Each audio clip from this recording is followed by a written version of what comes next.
امن تو پاکستان میں ہر ٹائم امن ہوتا ہے، صحیح ہے۔ امن کو ہم نے کیا کرنا ہے، 2 ٹائم کا روٹی ملتے ہے۔ اس کو عمران خان کو چاہیے کہ گورنمنٹ کو آرڈر دے دے ادھر نشے اور منشیات بند ہو جائے۔ اچھے جوان تباہ و برباد ہو گیا، کسی کا زندگی ادھر نہیں ہے۔ جو جوان آتے ہیں 2 دن ادھر رہتے ہیں تو بارڈر پر لگ جاتے ہیں، کوئی چرس پر لگ جاتے ہیں۔ تو اس طرح امن پر کیا کرے گا؟ ادھر پاکستانیوں کا زندگی برباد ہو رہا ہے۔ ادھر پاؤڈر اور منشیات کو بند کرنا چاہیے، بہت جوان تباہ ہو گئے۔ مزدوری کرتے ہیں، 500 کی دیہاڑ کماتے ہیں، وہ پاؤڈر پر چلا جاتا ہے، چرس پر چلا جاتا ہے۔ ادھر کا جو پولیس ہے وغیرہ ہے وہ پکڑتے، جو 4-5 روپے ہوتے ہیں وہ لے لیتے، جو بیچنے والے ہوتے ہیں اس کو کچھ بھی نہیں کہتے، اس کو بولتے ہیں بیچو بس پیسے دے دو۔ ادھر اس کو اس سے پیسے لیتے، جو غریب بندے ہوتے ہیں اس کا جیب سے 200-300 نکال لیتے۔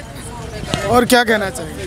بس اور کچھ بھی نہیں، اس کو یہ کہنا چاہیے کہ منشیات بند ہو جائے اور پاکستان میں امن آ جائے، اور جو لوگ پاؤڈر اور چرس بیچتے اس کو پوری عمر کے لیے بند کروا دے، قید کروا دے۔ ٹھیک ہے، مہربانی۔